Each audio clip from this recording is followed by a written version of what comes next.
Indian economy, भारतीय अर्थव्यवस्था। देखो, इकोनॉमी शब्द का मतलब होता है अर्थव्यवस्था, लेकिन जब तक इसके साथ कोई अन्य शब्द नहीं जुड़ता तब तक ये शब्द अधूरा रहता है। जैसे हम यहाँ जोड़ते हैं भारतीय अर्थव्यवस्था, तो मतलब हम किसकी अर्थव्यवस्था की बात कर रहे हैं? भारत की।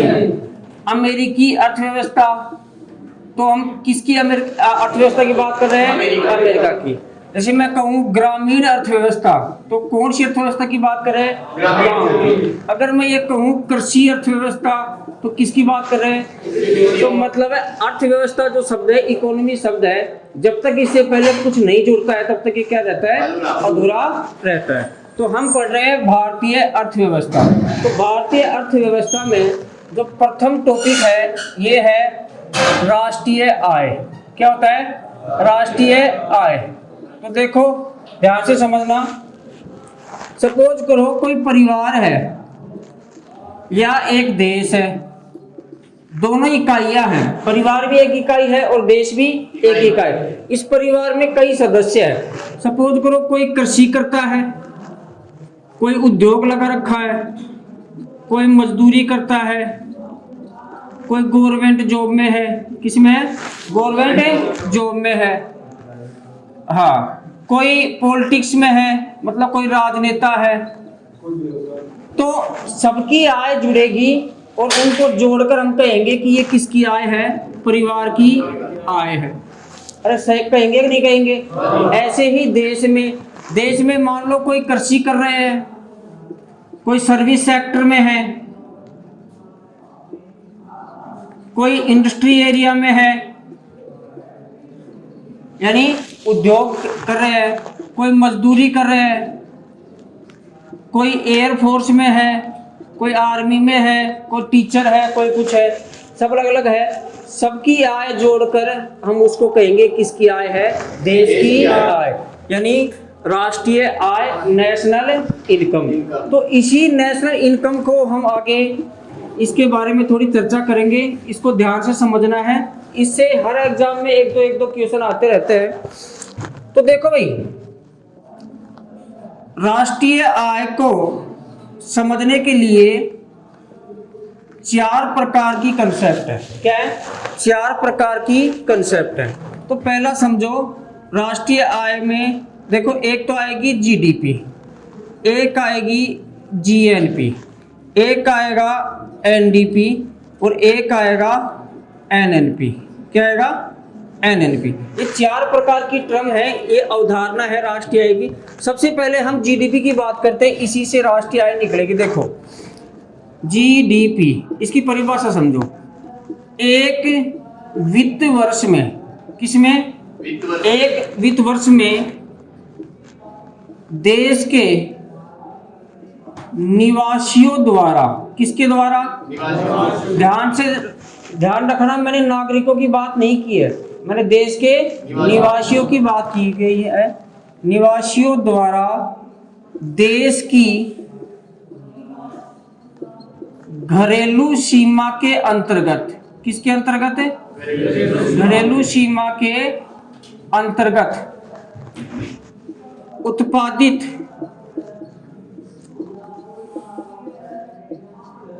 अंतिम वस्तुओं एवं सेवाओं का मौद्रिक मूल्य जीडीपी कहलाता है। जीडीपी की फुल फॉर्म है ग्रोस डोमेस्टिक प्रोडक्ट, सकल घरेलू उत्पाद। ये सारे कंसेप्ट आगे समझाऊंगा, जब तक जीडीपी नहीं समझोगे तब तक तो बाकी के नहीं समझ सकते। अब यहाँ हमने क्या क्या बात की, देखो सबसे पहले हमने बात की एक वित्त वर्ष। तो पहला प्रश्न यही है, वित्त वर्ष किसे कहते हैं? पहला प्रश्न आ गया। दूसरा, देश के निवासी, तो यहाँ बात आ रही है कि देश के निवासी कौन है। तीसरा, देश की घरेलू सीमा, की घरेलू सीमा किसको कहेंगे। चौथा, अंतिम वस्तुएं एवं सेवाएं कौन कौन सी हैं। और पांचवा प्रश्न है कि मौद्रिक मूल्य क्या होता है। ये सब हम इसमें से क्या निकालेंगे, टर्म्स निकालेंगे। तो ध्यान से समझना भी इसको। सबसे पहले बात करते हैं वित्त वर्ष की। तो देखो एक तो होता है साधारण वर्ष, क्या होता है, और एक होता है वित्त वर्ष। ये रीजनिंग नहीं है कि एक तो साधारण वर्ष और एक लीप वर्ष, यहाँ वित्त वर्ष है। तो साधारण वर्ष होता है 1 जनवरी से 31 दिसंबर तक, लेकिन वित्त वर्ष होता है वो होता है 1 अप्रैल से और 31 मार्च तक। अब देखो 1 अप्रैल कौन सा, 31 मार्च कौन सा, जैसे 1 अप्रैल 2020 से 31 मार्च 2021 तक। अरे समझ रहे हो क्या? तो आपसे पूछे कि भारत में राष्ट्रीय आय की गणना के लिए वित्त वर्ष कौन सा माना जाता है, 1 अप्रैल से 31 मार्च। कोई प्रॉब्लम? कई ऑप्शन में ऐसे मिलेगा 1 मार्च से 31 अप्रैल, तो वो गलत होगा क्योंकि वो थोड़ा कंफ्यूजिंग हो जाता है। समझ रहे हो क्या? चलो दूसरी बात करते हैं देश के निवासी, कि देश के निवासी कौन कौन से होंगे। तो ध्यान से समझना भाई। सपोज करो ये पूरा विश्व है, ग्लोब है, यहाँ उत्तरी अमेरिका है, यहाँ दक्षिणी अमेरिका है, यहाँ यूरोप और एशिया है, यहाँ अफ्रीका है, यहाँ इंडिया है। क्या है? इंडिया। ये सऊदी अरब वाला पार्ट है, अरब प्रायद्वीप, और ये ऑस्ट्रेलिया है, ये अंटार्कटिका है, ये ग्रीनलैंड। ध्यान से समझना। भारत का, ये भारत की जो सीमा है पूरी की पूरी, ये इसको कहते हैं भारत की भौगोलिक सीमा। क्या कहते हैं? भौगोलिक सीमा।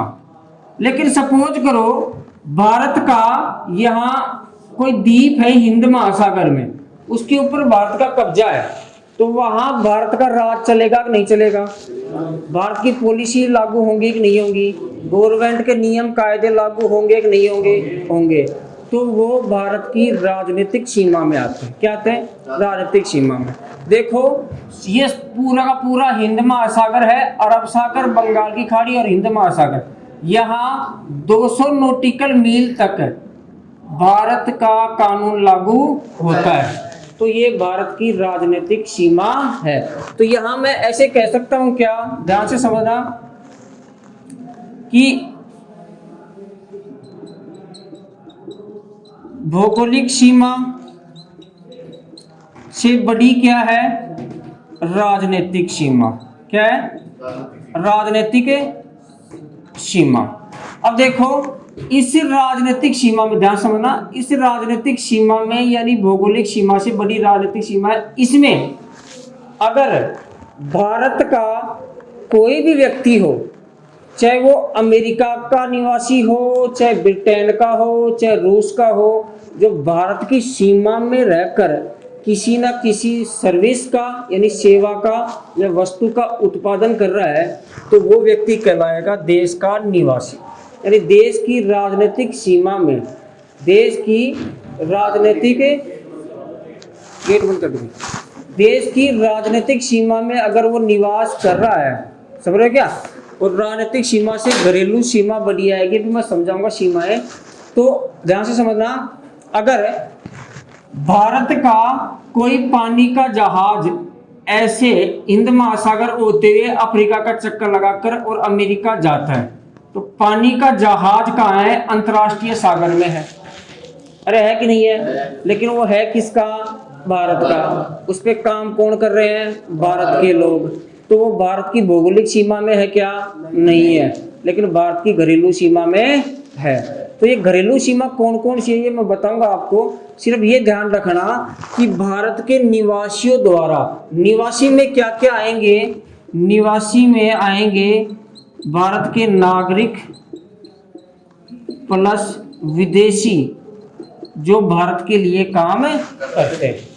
अरे समझ गए होंगे, सिर्फ नागरिक नहीं है, निवासी हैं। जो भारत की घरेलू सीमा में निवास करते हो वो भारत के क्या कहलाएंगे?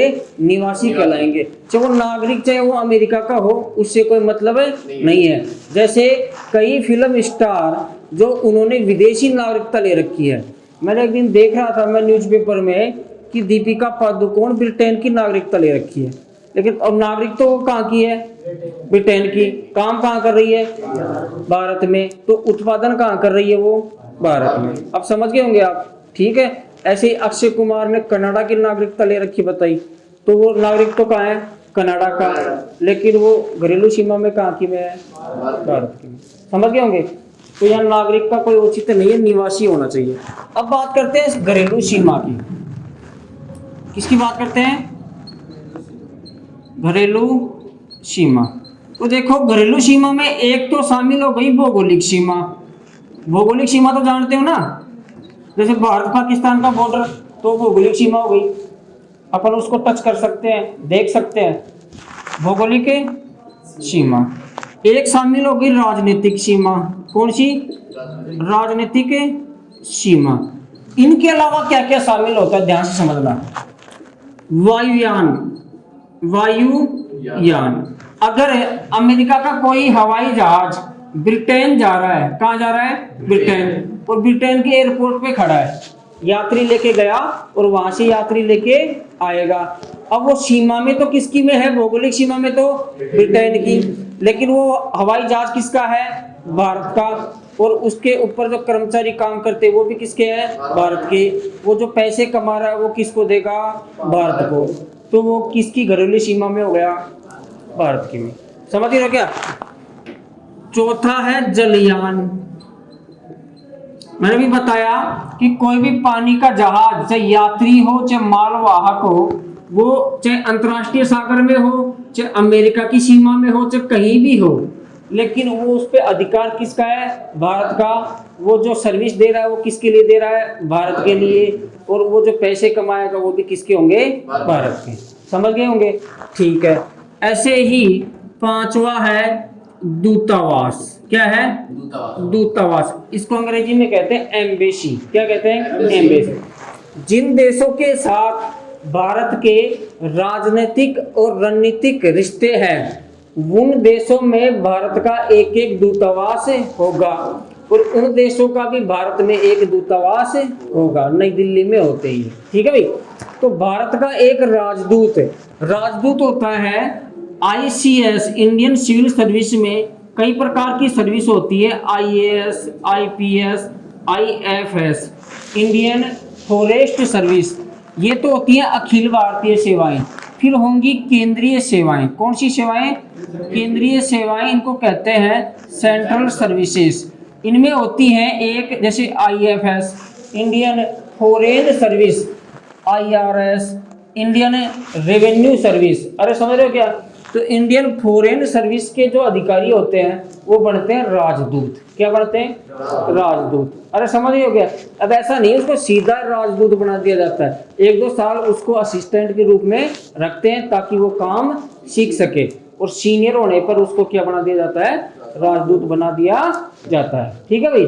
तो हर देश में, उस हर देश में जिस देश के भारत के साथ संबंध है, वहां भारत का क्या होगा, एक राजदूत होगा। समझ गए होंगे। तो अब ये जो मान लो भारत का एक दूतावास अमेरिका के वाशिंगटन DC में है। कहाँ है, वाशिंगटन DC में है। अब वाशिंगटन DC में भौगोलिक सीमा तो किसकी हो गई, अमेरिका की, लेकिन वो दूतावास किसका है, भारत का। वहां के अधिकारी कर्मचारी काम कर रहे हैं, उनको तनख्वाह कौन दे रहा है, भारत। वो जो सर्विस दे रहे हैं उस सर्विस के बदले में उनको तनख्वाह कौन दे रहा है, भारत दे रहा है। तो वो जो सेवा का उत्पादन कर रहे हैं वो किसकी घरेलू सीमा में कर रहे हैं, भारत की घरेलू सीमा में। तो उनकी तनख्वाह वगैरह जो है वो किस में जुड़ेगा, भारत की GDP में जुड़ेगा। अरे समझ गए क्या। ऐसे ही एक होते हैं वाणिज्यिक दूतावास। क्या होते हैं, वाणिज्यिक दूतावास। ऐसे देश, इसको कहते हैं कॉन्सुलेट। क्या कहते हैं, कॉन्सुलेट। ऐसे देश जिनके साथ भारत के राजनीतिक और कूटनीतिक संबंध नहीं है, केवल व्यापारिक संबंध है, वहां भारत क्या करता है, एक वाणिज्यिक दूतावास खोलता है, ताकि भारत के और उस देश के जो बीच व्यापार हो रहा है उसके लिए वो क्या कर सके, नीतियां बना सके और उनको सुविधा उपलब्ध करवा सके। तो वाणिज्य दूतावास में जो अधिकारी होते हैं वो भी किसके होते हैं? भारत के। उनको सैलरी कौन देती है? भारत सरकार। तो उनकी जो इनकम है वो किस में गिनी जाएगी? भारत की जीडीपी में। अरे समझ गए होंगे आप? ठीक है। ऐसे एड एजेंसियां यानी सहायता एजेंसी। सपोज करो नेपाल में भूकंप आया था तो भारत ने डॉक्टरों का दल और सहायता करने के लिए भेजा था। अब वो वहां लोगों की सेवा कर रहे हैं तो वो भौगोलिक सीमा में तो किसकी में है? नेपाल की में। लेकिन उनको भेजा किसने था? भारत सरकार ने। उनको तनख्वाह कौन दे रहा है? भारत सरकार। तो